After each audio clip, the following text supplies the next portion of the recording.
Faali TV jimbaniriza akadde kano mwasirye mutya muli mutya era kubasaba musubscribing ate munyige n'ekadde ebyafaalira nakazibwe ne baby gwamiza okuba nti mutabani wa Geoffrey Rutaya. Geoffrey Rutaya jjuka omusajja watu yava n'agamba nti bannange mulekerawo kunsibako omwana w'omukazi. Geoffrey Rutaya yava neyewakana sabo yaye nga bamusibako mutabani wa Nakazibwe.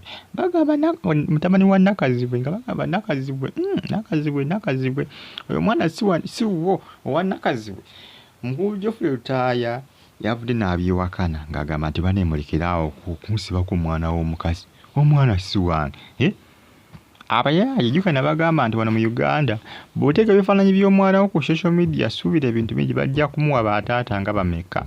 Era oba toliiridde kubanga ogumira ebigambo bya social media tolaga baana bo ku social media, tolaga bbaawo ku social media. Abakyala omusajja tolaga mukazi ku social media ng'oli serebu. Omukazi tolaga bbaawo ku social media ng'oli mukazi ng'oli serebu. Ate tolaga mwana wo.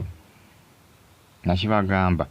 Era abasinga banakitegeera ekyo bajja kuwona ebigambo mpoziko ng'onaagumira ebigambo n'okwogera bulaga omwana wo mpoziko ng'onaagumira okumuwa bataata nga 10.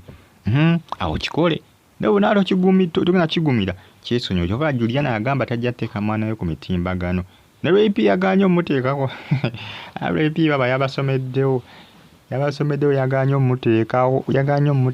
Jjukira abasinga essaawa zino bagamba nti mwana wa Lwepi nti yali mwana wa mpiso nti era abakozesa nkwaso ne bakola ki nti ne bazikuba bbaawe mukulu Bindeeba nti yali wa mpiso omwana. Lwepi yagamba tajja kulaga mwana we ku mutimbagano mpaka. Era agamba nti yamumuzaalamu yabamuleetako olugezigezi nti amumulage. Jjukira baavaayo bangi nga bakola ki nga baagala okumulaba omwana oyo owa Lwepi. Abagamba eyamunzaalamu yabajja nga nkola ki nga ndeekaanya ndowooza olengera mutabani wa Nakazibwe ne Geoffrey Rutaya gwe bagamba nti afaanana Geoffrey Rutaya. Jjukira basookamu wa Patrick Mukasa ono wa NTV asoma amawulire kati bakoze ki kati baddamu ne bamukola ki ne bamuwa Geoffrey Rutaya. Geoffrey Rutaya yava n'akola ki n'akola akavidiyo ng'agamba nti bannange omwana oyo si wange. Olwo yagamba nti ebitambula byonna ku mitimbagano nti si bituufu era nti na information nvundu nnyo yabyewakana. Naye ng'obuzibu bwava ku Nabatanzi kulaga mwana ku social media. Omwana w'omulage ku social media naye ogumira ebyo ebizibu byonna. Jjukira nabagamba nti mukazi wa Geoffrey Rutaya alina ebbuba oyo alina ebbuba alabika yanyiga n'okunyiiga kati bwe yalaba nti bbaye bamuteekako omwana oyo bagamba nti mukazi we alina ebbuba ate mbu mukambwe nti n'abakazi abakuba banyigi bagamba nti waliwo ebiseera byatuuka emyaka egyeddako nti ng'abakazi bayanira Geoffrey Rutaya nga bamwagala okufaako naye nga n'amala akusanga ne bbaawe. Era abakazi basanganga ne bbaawe yabakubanga yabasabulanga. Mukazi mulwanyi nga bamulaba mukazi wa Kiwago yabasabulanga. Mukazi mukambwe ku bbaawe. Kazi muzibu nnyo nga bw'okiwulira.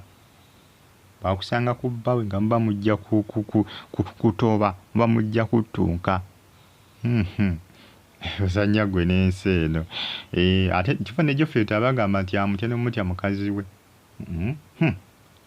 Munange byebyo kifula musajja wati yava n'akola ki n'akugamba n'alangira kugamba n'ategeeza ensi wala n'ategeeza eggwanga ku nsonga eyo eyaga amawulire agali gakola ki agatrendinga ku social media. Jjukira gakyatrendinga mpaka nakati naye nga yagamba ogwo yagukola kubanga yagamba nti omwana si wuwe nga byali bitambuzibwa ku mitimbagano egya internet. Bagita Faali TV jimbe bulungi mpagala nnyo munasala nga ofollowinga